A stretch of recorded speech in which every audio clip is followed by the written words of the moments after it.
Hello, sophomores. This is Mr. Swaim from the counseling office, and I've created this short video to help you get prepared for your upcoming scheduling meeting with your school counselor. During this video, I will cover a variety of topics, but of course, I won't have time to go in detail in everything due to the length of the video. Please make sure you write down questions and use the online resources that I share with you to get all of the information that you need and to get your questions answered. All right, so what are we going to cover in this video? During this video, I'm going to talk through information about summer school. I'll give you a brief review of the diploma requirements and the core course graduation requirements. We're going to talk through what a rough draft copy of your schedule might look like, and hopefully that gives you some time to write down some questions for your scheduling meeting with your school counselor. All right, let's jump in. So this summer, we are again partnering with Indiana Online to host our online summer school courses. Please keep in mind students can take up to 2 classes for free. The classes will be online from June 6th to the 17th. This is a great way for students to get ahead on credits, possibly retake classes that you have either failed or maybe you got a D in a course and you want to stay on track for the honors diploma. Enrollment is open now, and please ask your counselor if you have any questions about which classes you should take or how to enroll. Also, this summer, we will be offering live summer school PE. Many of you may still need to take your live PE credit, and so this option during the summer is a good way to do that. At the time of this video, I did not have the specific dates and details, but they should be released very soon and the enrollment form should be available. We do anticipate that the course will be $135 as it has been in the past, that it will run for 3 weeks, and it's 7:30 a.m. to 12:30 Monday through Friday. And you can only miss 10 hours and still get credit for the course. So again, forms will be available online, and sign up quickly as the spots do tend to fill up pretty fast.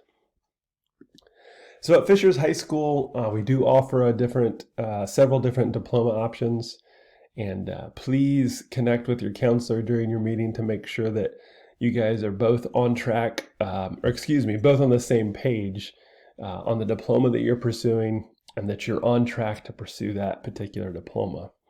Now, if you're not sure which diploma you should pursue, or if you have specific questions about the requirements, I am going to review those, the information in those diplomas right now. But again, the course guide is the best place to go to get all the details and all the information. And you can find that under the counseling portion of our website and click on academic advising. So all the details and all the classes can be found there. During the next few minutes, I am going to run through just quickly the diploma requirements and what it takes to get the Core 40 and the honors diploma, since that's what most of our students are pursuing. So for the Core 40 diploma, you do need 8 credits of English. So that would be 4 years of English. Social studies would be 6 credits. Most of you as a freshman took world history, geography, or AP World. And then junior year, you should be taking either US history, or some of you took AP US history this year. And then that just leaves government and econ, which you can take during your junior year or your senior year. For math, the Core 40 diploma requires 6 math credits: geometry, algebra, and algebra 2. And so keep in mind you need those 6 credits, and then 6 science credits as well. 1 semester of health, and then the 2 PE credits, and then some electives and your business credit. And I'll go over those different options for business here in a minute. And so when we add all the electives and everything, all the required classes together, it does equal 42 credits. The honors diploma differs from Core 40 a little bit in that you do need an extra year of math, so 8 math credits in total. You also need foreign language to get an honors diploma. We would encourage Core 40 students to take foreign language, but it is not required for Core 40. For the honors diploma, you need 3 years of one language or 2 years of 2 different languages. And then you also need the fine arts credits, 2 of them, to get an honors diploma. When we add all that together with the electives, it does add up to 47 credits. Then keep in mind that a grade of a C- or higher needs to be earned for all courses. If you do happen to get below a C-, again, you can audit a course and improve the grade in summer school or during the year. Your GPA at the time of graduation does need to be a 3.0. And like I said a moment ago, it's 47 credits. The last bullet point there on the screen is saying that students need to complete one of those items, A through F. And this is probably where some conversation needs to be had with you and your counselor about how you plan on meeting this requirement. Whether that's through AP credits or dual credits, or a combination of those, or maybe you already took the SAT or the ACT and you met the score requirement. But definitely start to think through how you want to meet that requirement for the honors diploma. All right, also do want to mention the IB diploma. As a sophomore, you may be deciding that next year you do want to enter that program. Would encourage you to schedule a meeting with Mrs. Gabbard. She is our IB coordinator, and she'll help map out a plan for you to do the IB program. So definitely connect with her and let your counselor know if you're interested in that as well. Counselors will still meet with you, but Mrs. Gabbard will help you make your schedule. Okay, this year we are going to use Skyward to enter your classes again. In the past, we've used the paper schedule and then the counselor typed in the classes for you. But this year, we are going to use the student entry system again. That worked really well last year. So Mr. Curtis has created a video for you guys to give you specific details on how to do that, and we will share that with you as well. I do think it's a good idea as we walk through the next few slides to jot down on a piece of paper kind of a rough draft of your schedule using just, a scratch piece of paper, so that as you go into Skyward to enter your courses, you have them written out. And remember, you need 14 total classes, 7 in the first semester, 7 in the second semester.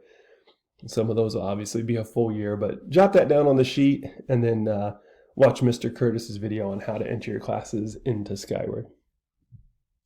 Okay, let's start with junior English. The English department always does an excellent job recommending students for classes into the junior year.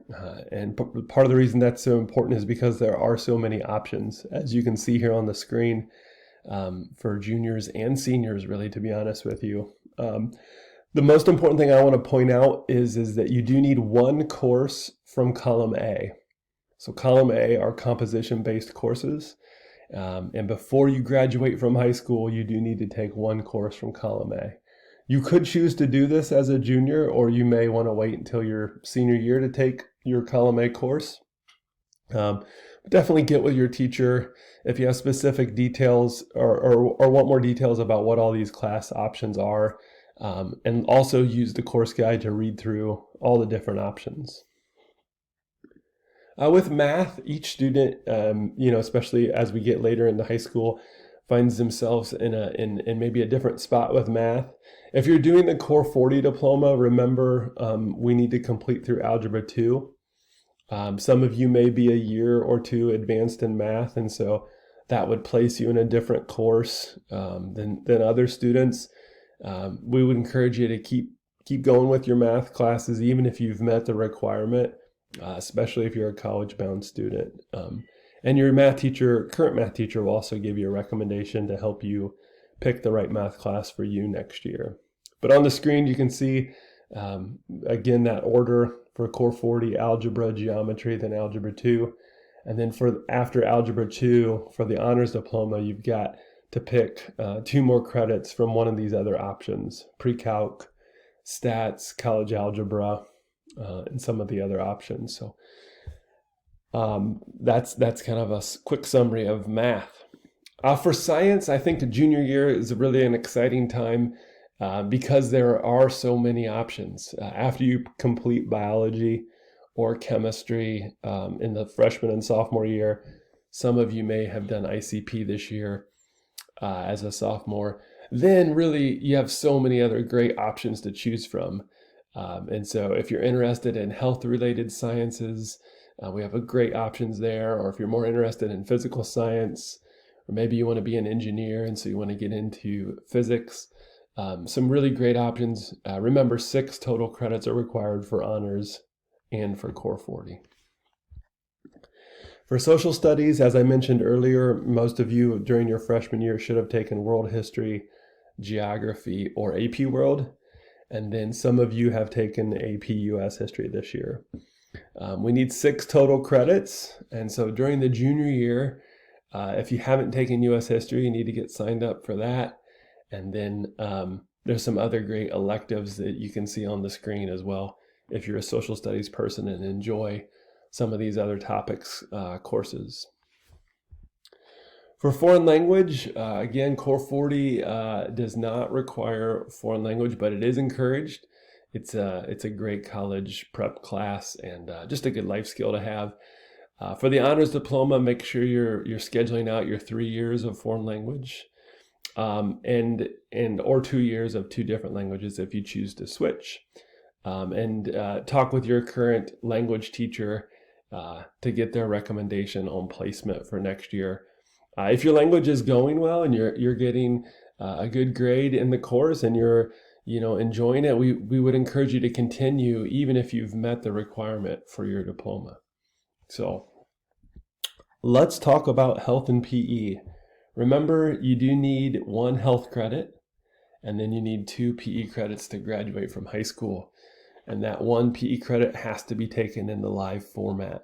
So the other one could come from online PE or the alternative PE credit. So keep that in mind as you're creating a rough draft copy of your schedule and kind of think through how you want to meet that PE requirement. I'd like to talk about business for a moment. The business department has quite a bit of offerings for you to meet that requirement. I'm not going to be able to talk about all of them, but as you can see on the screen here, there's some really good options, even some ways to get college credit and get your business graduation requirement. So some good options there. Talk with your counselor and then jot down on your screen, jot down on your paper. If you haven't met your business graduation requirement, jot down how you plan to do so. Also, again, because of this video being, just less than 15 minutes, I don't have time to talk through each individual department and elective that we offer. We do offer so many great electives at our school. If you're doing performing arts, make sure you jot that down on your paper. Visual arts, keep in mind the JEL classes that we offer. We have a growing ag department and then some great business electives. Family and consumer sciences, and then some other options out there. So if you're not sure about your electives, maybe that's a good one to kind of just jot down and then talk with your counselor about during your meeting. Okay, that's a quick run through of the different offerings. During the last 2 weeks of January, the last week of January and then February, counselors will be meeting with 10th graders to help you create your schedule. Please come to that meeting ready. Please come with questions and at least most of your schedule entered into Skyward. Talk with your parents, talk with your teachers, and really think about those options that you have for your junior year. If you do have questions, again, jot them down and save them for that meeting. Most counselors will be sending out an invite for students to sign up for a scheduling meeting with them. And so be on the lookout for that. And appreciate you watching all the way through this video. Have a great day.